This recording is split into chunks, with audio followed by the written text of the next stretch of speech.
আমাদের আজকের বিষয় হচ্ছে দিল্লির সিদ্ধান্ত সামনে অবরোধ না সার্জিক্যাল স্ট্রাইক কোনটা বাংলাদেশের উপর ঘটবে? আপনি কে? দাদা এই ছবিটা একটু দেখেন। এই যে একটা ছবি, এটা সেভেন সিস্টারের চতুর্দিকে প্রায় ৭৫% কাজ শেষ করেছে নাকি ভারতীয় সরকার। এভাবে বেড়া দিয়ে দিয়েছে সারা বাংলাদেশে এবং ওখানে নাকি S-400 তারপরে আপনাদের আরো যে মিসাইল প্যাড আছে এগুলো সব বসানো হয়েছে। কথাটা কি সত্য কিনা? আশিস ভাই, তুমি বলছো যে তুমি আমার ভিডিও গুলো দেখো। তুমি নিজে বলো যে 2-3 মাস আগে থেকে আমি এগুলো বলছি কিনা। আমি এটাও বলেছি যে জিরো জিরো লাইনের ওই কাঁটা তারের বেড়া বসিয়ে জিরো লাইনের 500 মিটারের মধ্যে আর একটা তার বসবে, সেটা হচ্ছে ইলেকট্রিফাইড তার। যদি ওই 12 ফিটের তারটা অতিক্রম করে যদি আসে, যখন এই তারটা দিয়ে ঢুকে, যখন ওই ইলেকট্রিফাইড তারটা দিয়ে ঢুকতে যাবে, কারণ কুকুর ছাগলও তো ঢুকতে পারে, তাই এটা জাল জালি জালি জালি জালি জালি করে দেওয়া হচ্ছে যাতে সাপ ছাড়া কেউ না ঢুকতে পারে, সাপ টিকটিকি ছাড়া, নিরীহ প্রাণী যাতে না মারা যায়। তো এটা কিন্তু বলেছিলাম 2-3 মাস আগে। এখন আপনাদের কাগজে দেখাচ্ছে 12 ফিট দেওয়া হচ্ছে, সেখানে আবার ইলেকট্রিফিকেশন হচ্ছে। তো এগুলো তো আমি 2-3 মাস আগে বলেছি। এই গুজব বাস্তা গুজব ছড়িয়েছিল তখন না। এখন সত্যি সত্যি আপনার কাগজ যতক্ষণ না আপনাদের মিডিয়া দেখাচ্ছে ততক্ষণ পর্যন্ত আমি গুজববাজ। যেই আপনাদের মিডিয়া দেখাবে তখন চুপ করে যাবে, তখন বলবে না যে না 3 মাস আগে তরুণ বাবু কিন্তু এই ঘটনা বলেছে। কেউ বলেন এই যে মিসাইল ফিসাইল মোতায়েন কি নতুন? এই তো 3-4 মাস আগে থেকে বলে যাচ্ছি যে ভারতবর্ষরা তৈরি হচ্ছে।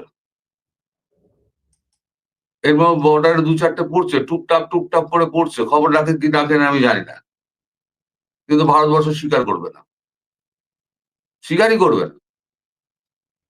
দাদা এই যে খাদ্যপণ্য, তেল এগুলা বন্ধ হয়ে যাবে বলে আপনি একটা ভিডিও করেছিলেন। হুম। এটা আসলে কি? এটা কিভাবে বন্ধ হবে বা কিভাবে কি করবে? আমরা তো টাকা দিয়ে কিনবো ভারত থেকে। বিনা পয়সা তো আর দিবে না। তা হুম। ভারত কি ব্যবসা করবে না আমাদের সাথে? এই যে রাশিয়া আমেরিকা বলছে না, ভেনেজুয়েলা থেকে তেল কিনেছি, ভেনেজুয়েলা নিয়েছি, ভেনেজুয়েলার তেল আমরা আমি ভারতকে বিক্রি করব। গোড়ায় গলদ ভাই, আমি কালকে এটা নিয়ে ডিটেলে ভিডিও করব। যে ট্রেড ডিলটাই যদি না হয়, তুমি কি বেসিসে ভাই তেলটা কিনবে? ভারত কি বেসিসে তেলটা কিনবে? ট্রেড ডিলই তো হয়নি। তোমরা নিজেরাই স্বীকার করছো ট্রেড ডিল ব্যর্থ হয়েছে, হলো না, ট্রেড ডিল হবে না, আর তোমার তেলও ভারত কিনবে না। তুমি মনে করবে ভারতকে টিকিতে ধরে নাচাবে? হবে না। আর একটা কি প্রশ্ন করলে সঙ্গে? যে বাংলাদেশে কি খাদ্যপণ্য এবং পণ্য তেল পণ্য রপ্তানি পণ্য বন্ধ হবে? খাদ্য পণ্য। আচ্ছা, আমাদের দেশটা তো একটা বিরাট দেশ, এখানে একটা ডেমোক্রেসি চলে। এই ডেমোক্রেসিতে যখন কোনো জটিল রাজনৈতিক বিষয় এসে দাঁড়ায়, তখন সব দলের মতামত নেওয়া হয়। কারণ আমাদের দেশে ওই যখন সিদ্ধান্ত যখন ঠিক হবে, তখন কেউ কোনো কথা বলবে না। এই মানে এটা সর্বত্রই, এটা ওই বাংলাদেশে যারা ওই গুজববাজ বলে যারা চেঁচায়, তারাও যেরকম আমাদের দেশের নেতারাও সেরকম। তখন কিন্তু কোনো কথা বলবে না। একটা যদি ভুল কিছু হয়ে যায় তখন সমালোচনায় মুখর হয়ে যাবে। এখন সেই জন্য ভারতবর্ষ কি করে, এখন মোদিজি যেটা করেছেন, শেখ হাসিনাকে যখন ভারতবর্ষে রাখার যখন কথা হলো, তখন উনি কোনো রিস্ক নেননি।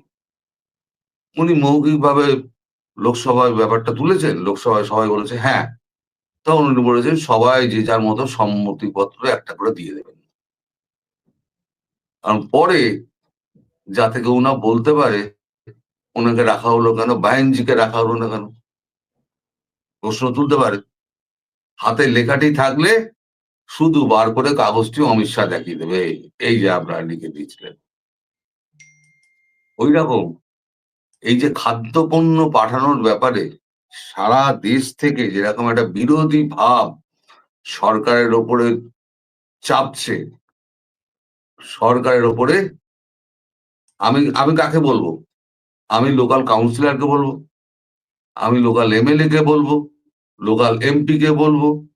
তাহলে কি কাউন্সিলর এবার কর্পোরেশনে গিয়ে আওয়াজ করবে, এমএলএ রা বিধানসভায় গিয়ে আওয়াজ তুলবে, এমপিরা লোকসভায় গিয়ে আওয়াজ তুলবে, এমপিরা রাজ্যসভায় গিয়ে আওয়াজ তুলবে। কারণ আমার যে আওয়াজটা সেটা কিন্তু রাজ্যসভা অব্দি পৌঁছে গেল, সেটা বিভিন্ন মাধ্যম দিয়ে পৌঁছে গেল। এবার ভারতবর্ষের মধ্যে চাপটা তৈরি হয়েছে না, এই যে সব কটা দলকে, এই যে 546টা দল আছে, তাদের সবাইকে কিন্তু ভোটে করে খেতে হয়। রাজনীতি বড় বিষম বস্তু, করে খেতে হয়। করে খেতে গিয়ে তারা দেখছি, যদি আমি এলাকার লোক, আমি যদি ভোটারের বিরুদ্ধে চলে যাই, আমি যদি বলি না খাদ্যপণ্য বাড়ানো উচিত, আর দেশে আমি যারা আমার ভোটার তারা বলবে উচিত নয়, তাহলে আমার যে অপোনেন্টে থাকবে তখন সে বলবে না না ঠিকই বলেছেন তো উনি, উচিত নয় তো। তাহলে ভোটটা কার দিকে যাবে? যে বলছে উচিত নয়, যে জনগণের পক্ষে দাঁড়াবে, তাহলে এই মালটা তো হেরে যাবে। তা ও মালটা গদি ধরে রাখার জন্য ও চেঁচাতে শুরু করলো। এইবার ধীরে ধীরে ধীরে সারা ভারতবর্ষ থেকে, শুধু দক্ষিণ ভারত বাদে, দক্ষিণ ভারত বলতে তোমার কেরালা, তামিলনাড়ু, তেলেঙ্গানা, কর্ণাটক, তারপরে বিশাখাপত্তনম, এই যে বিশাল এরিয়া, তাদের কাছে বাংলাদেশ একটা অচেনা পৃথিবী। পাঞ্জাবের লোক ভারতবর্ষের নামই শোনেনি, পুদুচেরির লোক ভারতবর্ষের নাম শুনেছে, মানে পন্ডিচেরি, এরা পুদুচেরির নাম। তারপরে ধরো উত্তরাঞ্চল, উত্তরাখণ্ড, এটা কি নাম চিনে না বাংলাদেশের সঙ্গে এদের কোনো সম্পর্ক আছে? বাংলাদেশের সম্পর্ক আছে। এই যে স্টেট গুলোকে যত আছে না, যেখান থেকে বিহার, উড়িষ্যা, ঝাড়খণ্ড, এই বাংলা বা পশ্চিমবঙ্গ, এই সমস্ত স্টেট গুলো, এইখান থেকে আওয়াজটা বেশি উঠছে। তারপর ধীরে ধীরে ধীরে ধীরে সমস্ত আওয়াজটা সারা ভারতবর্ষে ছড়িয়ে যাচ্ছে, এবং সারা ভারতবর্ষের লোক এখন সোশ্যাল মিডিয়া এসে গেছে, বিভিন্ন ভাষায় এআই ট্রান্সলেট করে দিচ্ছে। আর যত খারাপ জিনিস দেখবে প্রচার হয় বেশি, আর ভালো জিনিস প্রচার হয় কম। এই যে অত্যাচার, যে খুন, ধর্ষণ, রাহাজানি, এই যেগুলো চলছে, সেগুলো প্রচার হচ্ছে বেশি। আর প্রচার হলে কি হবে? এবার চাপটা ভারতবর্ষের উপরে, চাপটা জনগণের চাপটা মোদির উপরে পড়ছে। মোদি ওই জন্য বলেছে ঠিক আছে আমাকে সবাই লিখিত দাও, যে খাদ্যপণ্য বন্ধ করবো, আমি লিখিত দাও। তারপর যখন ওখানে দুর্ভিক্ষ দেখা দেবে, তখন তোমরাই আমায় বলবে যে খাদ্যপণ্য বন্ধ করেছিলেন কেন, কে আপনাকে বলেছিল? তখন যাতে তুমি প্রশ্নটা তুলতে পারো, তার জন্য আমায় লিখিত দাও। সে লিখিত প্রায় সবই এসে গেছে, আর 20% মতো বাকি আছে। দক্ষিণ ভারতের দলগুলো, এআইডিএমকে আছে, তারপরে আন্নামালাই আছে, তারপরে আরো অনেক অনেক দক্ষিণ ভারতীয় দল, আমার নাম মনে থাকে না। অন্ধ্রপ্রদেশ আছে, তেলেঙ্গানা আছে, চন্দ্রবাবু নাইডুর এই রয়েছে, দল রয়েছে, এআইএডিএমকে আছে, এরকম প্রচুর দল। 546টা দলের নাম তোমার মনে রাখা সম্ভব? 46টাই মনে রাখতে পারি না, 546 কি করে মনে রাখবো? তো এদের কিছু 20%-এর দক্ষিণের দেশগুলো, রাজ্যগুলো, সেখান থেকে এখনো পর্যন্ত আসেনি, কোনো চিঠি আসেনি। যতক্ষণ না 100% চিঠি এসে পৌঁছাচ্ছে, ভারত ততক্ষণ ব্যবস্থা নেবে না। যে মুহূর্তে 100% চিঠি, 546টা দলের চিঠি এসে যাবে, সেই মুহূর্ত থেকে খাদ্যপণ্য বন্ধ। এই যে খেয়ে খেয়ে ভারতের, খেয়ে খেয়ে ভারতের বিরোধিতা করবে, এবং ভারতের খেয়ে এই যে পেটে চর্বি জমাবে, এই চর্বি জমানো বন্ধ হয়ে যাবে। দাদা, গঙ্গা চুক্তি, তিস্তা চুক্তি বা 53টা যে অভিন্ন নদী আছে, এই চুক্তিগুলো বা পানি কি আসলে আগের মতো পাবে? চুক্তি কি হবে? না, কোনোটাই হবে না। না গঙ্গা চুক্তি নবায়ন হবে, না তিস্তা তো হয়নি। আর যদিও বা যতটুকু আলোচনা এগিয়েছিল, শেখ হাসিনা মোদিজির মধ্যে মধ্যে বাধা দিয়েছিলেন মমতা ব্যানার্জি। এবার মমতা ব্যানার্জি থাকবেন কি না থাকবেন সেটা হচ্ছে মে মাসে ভবিষ্যৎ, আমি এখন বলতে পারবো না। সেটা বিজেপি আসবে নাকি মমতা ব্যানার্জি ফিরে আসবেন। মমতা ব্যানার্জি ফিরে এলেও তিস্তা হবে না, আর বিজেপি এলে তো এখানকার পশ্চিমবঙ্গের বিজেপি তো কখনোই করবে না তিস্তা। ফলে গঙ্গা জলবন্টন চুক্তি যেমন হলো না, তেমনি তিস্তাও হবে না। এবার পানিতেও মারলো আর ভাতেতেও মারলো, দুটো একসঙ্গে হলো। এবার দেখ, সমুদ্রের মালিকানা নিয়ে বসে থাক, নোনা জল খা, আর ইলিশ মাছ চাষ করে ইলিশ মাছ খাবে, ভাত খাওয়ার দরকার নেই। তাহলে তো বাংলাদেশ তো বিপদে পড়ে যাবে যদি চুক্তি না হয়, পানি যদি সঠিকভাবে পাওয়া না যায়। দাদা আমার শেষ একটা প্রশ্ন, এটা অনেকগুলো কমেন্টসের মধ্যে একটা জিনিস দেখছি, ওরা বলতে চাচ্ছে যে বাংলাদেশ এই ভারতের কারণে বাংলাদেশ কখনো নিরাপদ ছিল না, তাহলে এখন কি নিরাপদ, বা নিরাপদ হতে গেলে বাংলাদেশিরা আসলে কি করা উচিত? সবই তো মনে বন্ধ করে দেওয়া উচিত আপনাদের সাথে নাকি বাংলাদেশিদের? এখানে এখানে এখানে ভিসা সেন্টার গুলোতে আগে লাইন দেওয়া বন্ধ করা উচিত, এটা বাংলাদেশিদের আগে বলবো। আগে তো শুনতাম এই যত হাসপাতাল আছে এবং যত ভ্রমণার্থী আছে তাদের টাকায় নাকি ভারতের ইকোনমি চলে। ফোর্থ ইকোনমি এখন বন্ধ করে দেওয়ার পরও কিন্তু গড়গড়িয়ে চলছে, কিন্তু যারা বলতো তাদের ইকোনমি ডুবেছে। শেখ হাসিনা যখন ছিলেন তখন পাসপোর্টের ভ্যালু কত ছিল, আর এখন পাসপোর্টের 1.5 বছর বাদে পাসপোর্টের ভ্যালু কোথায় নেমেছে নিজেরা হিসেব করে নিন। তারপর ভারতের হিসেবটা পরে করবেন। ভারত বন্ধু না শত্রু, এবারে আপনি বুঝতে পারবেন যে ভারত না থাকলে পরে, পেটে দানা পানি না পড়লে, ওই প্রেম ভালোবাসা জেহাদ সব জানলা খুলে বেরিয়ে যাবে, কিছু থাকবে না। আসলে সব হচ্ছে পেটে খাওয়ার। আমেরিকা এত চেল্লাচ্ছে কেন? খাদ্যপণ্য পাচ্ছে না। 500 কেন, 50,000 চাপিয়ে দে না ট্যারিফ, ভারত বেচবে না, এক বস্তা মালও যাবে না। এবার আমি একটা ভিডিওতে বলেছিলাম যে তোমরা হয়তো পরে বলতে পারবে যে ভারতবর্ষের ইকোনমি ডাউন হচ্ছে। আমি কিন্তু 1 মাস আগে বলেছিলাম একটা ভিডিওতে ভারতের রুপি ডিভ্যালুয়েট করা হচ্ছে। হিসাবটা কিরাম? হিসাবটা হচ্ছে আমাদের এখানে যারা টপ ইকোনমিস্ট, টপ নোবেল পাওয়া অমর্ত্যজয়ী পর্যন্ত টপ ইকোনমিস্ট যারা, তাদের একটা যুক্তি ছিল যে ভারতবর্ষ $80 1 কেজি চাল বেচবে, ধরে নাও $80 1 কেজি চাল বেচবে, 1 বস্তা চাল বেচবে। তা ভারতবর্ষ প্রথমে নিজের রুপিটাকে ডিভ্যালুয়েট করে 90 টাকা করে দিল, দিয়ে যাতে খদ্দেরটা হাতছাড়া না হয় তার জন্য বলল তুমি ভাই $80 দেবে, আমি তোমাকে 100 গ্রাম চাল তোমায় বেশি দিয়ে দেবো।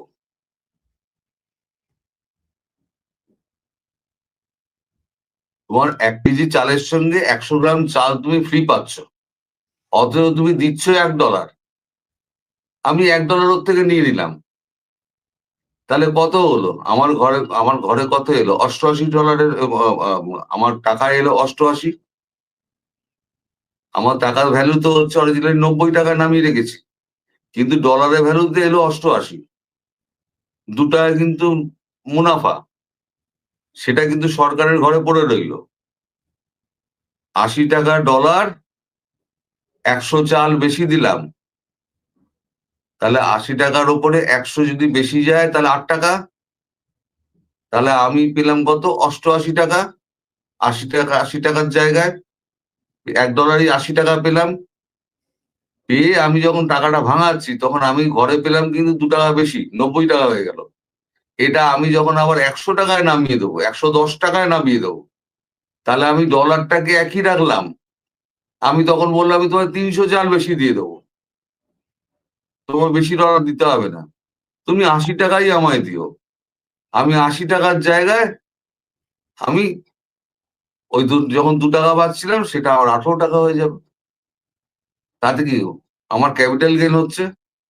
যে ক্যাপিটাল গেইনটা হচ্ছে সেই ক্যাপিটাল গেইন দিয়ে এইবারেতে করবো কি, আমি সমস্ত ওই সোনাগুলো কিনবো, আমি সোনার রিজার্ভ বাড়াবো, দেশের ইকোনমিকে আমি আরো স্টেবল করবো। আমরাও লাভবান হলাম। আমরা লাভবান কিভাবে হলাম?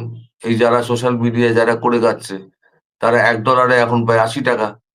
110 টাকা যদি $1 হয়ে যায়, তাহলে আমার পকেট ভারী হবে না? হবে কিনা বলো? 80 টাকার জায়গায় যদি 100 টাকা 110 টাকা আমি পাই, তাহলে তো আমি তো খুশিই থাকবো, ভারতবাসীও খুশি, এও খুশি, যে কিনছে ক্রেতাও খুশি, বিক্রেতাও খুশি। এটা হচ্ছে আসল খেলা। ট্যারিফের বিরুদ্ধে এই যে লড়াই করা, ট্যারিফকে জুঝে যাওয়া, এটা হচ্ছে আসল খেলা, হচ্ছে এইখানে। ফলে ভারতবর্ষ এই ট্যারিফের ভয় টয় দেখিয়ে ভারতবর্ষে কিছু করা যাবে। ভারতবর্ষকে ছাড়া ধরো আমেরিকা সবাইকে বাদ দিয়ে কি বাঁচতে পারবে? ভারতবর্ষ যেমন সবাইকে বাদ দিয়ে বাঁচতে পারবে না, আমেরিকাও কিন্তু সবাইকে বাদ দিয়ে নিজে বাঁচতে পারবে না। এই সবার বিরুদ্ধে ট্যারিফ ঘোষণা করে দিয়েছে। কার পকেট কাটছে ভাই? কাটছে তো আমেরিকান জনগণের। 500 ডলার বা 500% তুমি যে বাড়িয়ে দিচ্ছ, 80 টাকার মালটা 5 × 8 = 40, আরো 400 টাকা বেড়ে গেল, তাহলে 580 টাকা হয়ে গেল। সে লোকটা 1 কিলো চাল কিনবে? সে কিনবে না, তার কেনার ক্ষমতা থাকবে না। তখন কি হবে? তখন দোকানগুলো ঝাঁপ পড়বে, কারণ খদ্দের আসবে না। এদিকে মানে খাদ্যের অভাব দেখা দেবে। যতই টাকা থাকুক একটা দেশের কাছে, খাদ্য যদি না থাকে, তুমি কি ডলার চিবিয়ে খাবে, নাকি পাউন্ড চিবিয়ে খাবে, নাকি লিরা চিবিয়ে খাবে, নাকি ইউরো চিবিয়ে খাবে বলো? টাকা খেয়ে তো আর বাঁচতে পারবে না। আজকে এই জেহাদিরা যারা বলে বেড়াচ্ছে ভারত হচ্ছে সব থেকে বড় শত্রু, আজকে সেই মাটিতে দাঁড়িয়ে ওরা বলে যাচ্ছে যে মাটিটা স্বাধীন করে দিয়েছিল ভারতবর্ষ। এরা হচ্ছে বেইমানের দল। এই বেইমানের দল, এরাই হচ্ছে 1 থেকে 2%। বাকিরা কিন্তু সব কিন্তু হচ্ছে ভারতবর্ষের সঙ্গে তারা সুসম্পর্ক চায়। আর ভারত ওটা জানে বলেই খাদ্যপণ্য বন্ধ করছে না। কিন্তু পাবলিক সেন্টিমেন্টকে তুমি তো বাদ দিতে পারবে না। তুমি তোমার স্ত্রীর কথা শুনে, মেয়ের কথা না শুনে তুমি তোমার জীবনযাপন করতে পারবে? পারবে না, কারণ তারা পরিবারের অংশ। এখন আমরা হলাম গিয়ে সরকারের অংশ, আমাদের এখন চাপে ভারতবর্ষে করতে হবে, নাহলে ভারতবর্ষ চাইছে না। যাই হোক, পরের প্রশ্ন বলো। দাদা, আমার আসলে আর কোনো প্রশ্ন নেই, তবে আমি কয়েকটা কমেন্টস এর একটু জবাব দেওয়ার জন্য আসলে সময়টা নিচ্ছি। এর ভিতরে যদি কেউ কোনো প্রশ্ন করে সেটা আপনাকে করবো। সেটা হচ্ছে যে একজন লিখেছেন, তুমি আমরা তুমি টাকা আমার তুমি একটু উত্তর দাও রাশেদ ভাই। আমি শুধু 7টা মিনিট তোমার থেকে একটু চেয়ে নেবো। আমি জি তো জি চাটা ও ঘর থেকে নিয়ে আসি, বড় ঠান্ডা লাগছে, চাটা নিয়ে আসি। ক্যামেরাটা অফ করে তুমি একটু বলো, কথা বলো, আমি শুনতে পাচ্ছি, তুমি কথা জি বলো, আমি চাটা নিয়ে আসি বরং। জি হ্যাঁ, আমরা ওকে, প্রোগ্রামটা তুমি চা শেষ দাও। করব দাদা, আমরা প্রোগ্রাম শেষ করবো হয়তো 1 মিনিট। আমি একটা প্রশ্নের শুধু ও জবাব আচ্ছা, দিয়ে ঠিক দিই, আছে, বলো বলো বলো বলো বলো যে ওরা বলছে যে সস্তায় চাউল কেনার দরকার নাই, চাউল দরকার হয় পৃথিবীর অন্য দেশ থেকে আনবে। হ্যাঁ, পৃথিবীর অন্য দেশ থেকে আপনারা চাউল আনতে পারেন, কোনো সমস্যা নাই। গত পরশুদিন ইউরোপীয় ইউনিয়ন ল্যাটিন আমেরিকা মানে বলিভিয়া, আর্জেন্টিনা, ব্রাজিল এদের সাথে একটা চুক্তি করেছে যে খাদ্যপণ্য শস্য আনবে ল্যাটিন আমেরিকা থেকে। হয় ইউরোপের কিন্তু বিভিন্ন দেশ শাক সবজি অনেক কিছু উৎপাদন করে।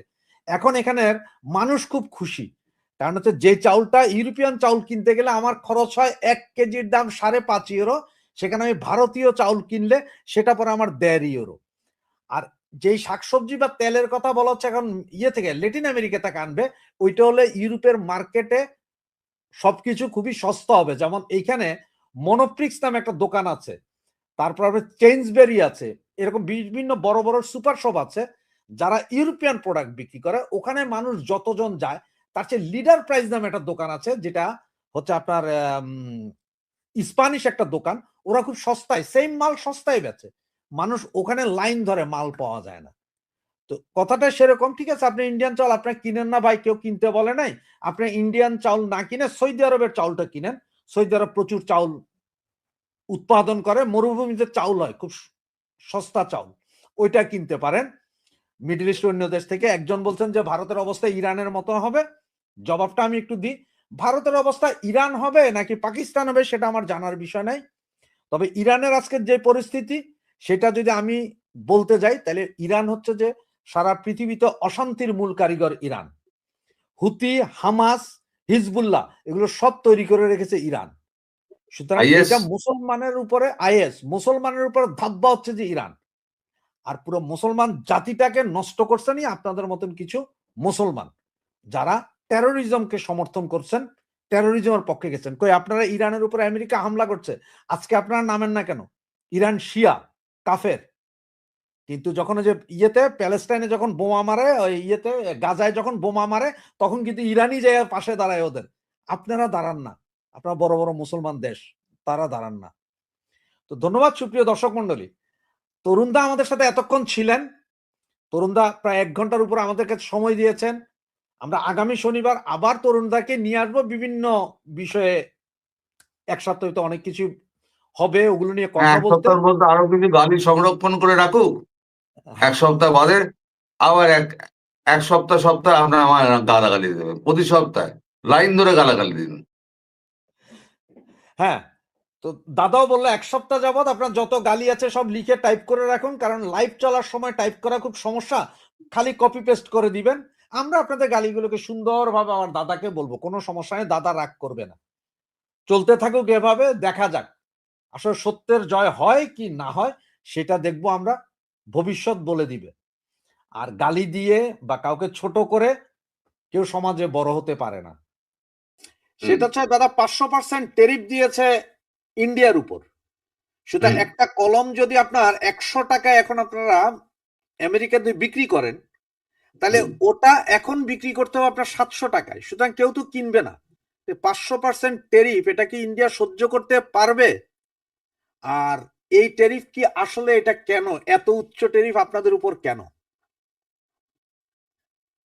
এই যে ট্যারিফের হুমকিটা না, এইটা সমস্ত হচ্ছে রাশিয়ার তেল বন্ধ করার জন্য, সমস্তটাই। এখন রাশিয়ার তেল কেনা বন্ধ ভারতবর্ষ কোনোদিনই করবে না, আমার যতদূর মনে হয় বন্ধ করবে না। এখন সেক্ষেত্রে 500 চাপাক। আর আমি একদিন বলেছিলাম রাগ করে, আরে খেলা বন্ধ করো ভাই, 5,000 চাপিয়ে দাও একসঙ্গে, খেলা বন্ধ করো। রোজ এই 50%, 50%, 25%, 30%, আবার 100%, এই সমস্ত না করে 5,000% ট্যারিফ চাপিয়ে দাও। ভারতবর্ষে কিচ্ছু আসে যায় না, ভারতবর্ষ কিচ্ছু বলবে না, কিছু মানে রাশিয়া থেকে তেল কেনা কমাবে না। দরকার আসলে হচ্ছে আমেরিকার। আমেরিকায় যদি পণ্য না যায় তাহলে আমেরিকার মুশকিল। যেমন চাল ডাল তেল নুন যেরকম বাংলাদেশে যায়, আমেরিকায় কিছু উৎপন্ন হয় না। কিছু দুধ উৎপন্ন হয়, কিছু সয়াবিন উৎপন্ন হয়। এই চাল গম যা ছিল তা কিন্তু, মানে যা আমাদের আছে তা কিন্তু রাশিয়া আমেরিকান নেই। ওরা পুরোটাই ছিল আমদানি নির্ভরশীল একটা রাষ্ট্র। আগে আগে হতো, তারপরে যখন সব আউটসোর্সিং করে দিল, তখন ইউক্রেন থেকে, রাশিয়া থেকে এই চাল গম ভারত থেকে কিন্তু। এখন ইউক্রেন আর রাশিয়ায় যুদ্ধ বেঁধে গেছে, তাহলে একমাত্র কে সাপ্লাই দেবে? সারা বিশ্বকে খাওয়াবে কে? সারা বিশ্বকে খাওয়াবে একমাত্র ভারতবর্ষ। তা ভারতবর্ষের ওপরে যখন ট্যারিফ চাপালো, আর ট্যারিফের বোঝাটা গিয়ে কত পড়লো? আমরা যেটা হিসেব করে দেখেছি যে 62 বিলিয়ন মতো আমাদের ক্ষতি হচ্ছে। এই 62 বিলিয়ন অন্যত্র ঘুরিয়ে দেওয়া ভারতবর্ষের কাছে কোনো ব্যাপার না। আমি আমেরিকায় বেচবো না, যদি না বেচি তাতে এবার তো আমেরিকা বুঝবে, তার জনগণ খেতে পেলো কি না পেলো তাতে আমার কি যায় আসে, কি যায় আসে আমার। এটি হচ্ছে ব্যাপার। ভারতবর্ষ রাশিয়ার সঙ্গে ছিল ছিল চিরকালই ছিল, চিরদিন ছিল, আছে এবং থাকবে। ওটা যদি 5000% করে দেয়, 50,000% করে দেয়, তাহলেও কিছু হবে না। ট্রাম্পকে এসে বলতে হবে, sorry Modiji, I have done an mistake, এটা বলতে হবে। আর বাংলাদেশ থেকে পা তুলতে হবে। দাদা একটা প্রশ্ন আমরা নেই, প্রথম প্রশ্ন, সেটা হচ্ছে দাদা এ যাবৎ যত বিশ্লেষণ দিচ্ছেন কোনো কিছুই মিলে না, ভুয়া প্রমাণিত হচ্ছে। আসলে আমি বুঝতে পারছি না বিশ্লেষণ মানুষ কিভাবে নেয়, যে আপনি বা আমি বা আরো অনেক যারা আছে তারা সকলে বিশ্লেষণ করেন, কিন্তু বিশ্লেষণ তো সাথে সাথে মিলার কথা না। অনেক সময় এটা 10, 15, 20 বছরও লেগে যায় এই বিশ্লেষণ মিলে আসতে। যেমন বাবা ভাঙা ভবিষ্যৎবাণী করছেন আজ থেকে 50, 60 বছর আগে, তাহলে সেগুলো তো 60 বছর পরে যে একের পর এক মিলছে। মানুষ এটা এইভাবে কেন বলছে, এটার কি কোনো উত্তর আপনার কাছে আছে এদের ব্যাপারটা হচ্ছে সাধারণ মানুষ তাৎক্ষণিক রেজাল্ট চায়। আমি আজকে বললাম, কালকে রেজাল্ট চাই, কিন্তু তা তো নয়। আমরা একটা ঘটনার খবর পাই, সেই ঘটনাটা যখন মেটেরিয়ালাইজ করে, সেটা হয় যখন দেখা যায় 6 মাস বাদে মেটেরিয়ালাইজ করলো। আমি বলেছিলাম চিকেন নেক দিয়ে মারবে এবং সৈন্য সমাবেশ চিকেন নেকেই হবে, এবং পাকিস্তান ভারত দুটোই কিন্তু এই অ্যাটাকের মধ্যে পড়বে। সেটা আমি বলেছি 6 মাস আগে। তারপর লোকে বলছে না কিছুই তো হলো না, কিছুই তো হলো না, কিছুই তো হলো না। এখন আপনাদের কাগজে ছাপা হচ্ছে, বাংলাদেশের কাগজে ছাপা হচ্ছে চিকেন নেকে ব্যাপক প্রস্তুতি এবং এই এই এই এই সমস্ত নিয়ে যাওয়া হয়েছে, যে কোনো দিন বড় কিছু হতে পারে। আমি বলেছিলাম কাঁটা তারের বেড়া লাগানো হচ্ছে 12 ফুটের, সেটা বলেছিল 1 মাস আগে। আর 850 কিলোমিটার মতো আমাদের, না 450 কিলোমিটার মতো আমাদের ওয়েস্ট বেঙ্গলের বাকি আছে। এখন সেটা দেখা যাচ্ছে বাস্তবে 1 মাস বাদে খবরে বেরোচ্ছে, মানে আমাদের কাগজে বেরোচ্ছে, আপনাদের কাগজে বেরোচ্ছে না। সেটা লোকে বলছে যে ভুয়ো খবর। আসলে এগুলো বললে কিছু করার নেই, যার মনে হবে যে ভুয়ো সে দেখবে না। আমি আর কি করতে পারি? আমি আমার বলার কথাই বলে যাব। এখন সে ভুয়ো ভুয়ো লিখে লিখে লিখে লিখে তো আমাকে তো ঠিক করতে পারবে না। আমি টেরা মানুষ, আমাকে লিখে কিছু হবে না। আমি যে কালকে গতকালকে যে ভিডিওটা করেছি, যার যার সঙ্গে দেখা করার কথা ওই আমাদের খলিলুর রহমানের, সেটা কিন্তু আজকের কাগজে বেরিয়েছে যে অমুক অমুক লোকের সঙ্গে কিন্তু খলিলুর দেখা করেছে। এবার আজকে খলিলুর কোথায় গিয়েছে সেই খবর আমি পাইনি, আমি বলিনি। কাল যখন পাবো তখন বলবো। ধন্যবাদ দাদা। দাদা আরেকটি গরম খবর, সেটা হচ্ছে যে আমাদের মুস্তাফিজ, হম। ভারতীয় ক্রিকেট বোর্ডের নির্দেশে মুস্তাফিজকে কেকেআরে খেলতে দিল না। এটা নিয়ে এখন বাংলাদেশ তো আইপিএল তো টেলিকাস্ট ব্রডকাস্ট করবেই না, এবং টি-20 ম্যাচও যাবে না। আপনি দীর্ঘদিন সাংবাদিকতা করেন, আপনি জানেন আসলে ব্যাপারটা কি হচ্ছে। এটা কি কোনো রাজনীতি নাকি খেলার ভেতরে রাজনীতি আনা হচ্ছে, কোনটা? না, এই খেলার সঙ্গে রাজনীতির যোগাযোগ করানোটা খুব দুঃখজনক, খুবই দুঃখজনক। কিন্তু পরিস্থিতি এমন জায়গায় চলে গিয়েছে এখন, বাংলাদেশের নাম শুনলেই ভারতবর্ষের মানুষ খেপে যায়। আমার আর একটা প্রশ্ন আছে, আজকে মুস্তাফিজকে দিয়ে এত কিছু কথাবার্তা হচ্ছে যে ভারত আইপিএল থেকে বাদ দেওয়ার জন্য চাপাচাপি শুরু করেছে। বিসিসিআই এর উপরে। তারপরে সাকিব যে বাংলাদেশকে চিনিয়েছিল, সাকিবকে স্বৈরাচার বলে কেন? তোমরা যদি বলো ক্রিকেটের মধ্যে রাজনীতি আনা উচিত নয়, তাহলে সাকিবের ক্ষেত্রে রাজনীতি আনা হচ্ছে কেন? যারা মানে বাংলাদেশকে পৃথিবীর দরবারে চিনিয়েছিল তাদের একজন হচ্ছে বাংলাদেশের সাকিব। তাহলে সাকিবের ক্ষেত্রে স্বৈরাচার তকমা তোমরা মেরে দিলে, যেহেতু সে আওয়ামী লীগের হয়ে দাঁড়িয়েছিল। আর একজন যে ক্যাপ্টেন ছিল তার নামটা আমি ভুলে গিয়েছি, মুশফিক। ওই যাই হোক, তারও তো বাড়িঘর তো চালিয়ে দিয়েছে। তাহলে সেখানে রাজনীতিকরণ করছে কেন? আর শোনো ভাই রাশেদ, এই ব্যাপারটা হচ্ছে বিসিসিআই হচ্ছে প্রাইভেট বডি,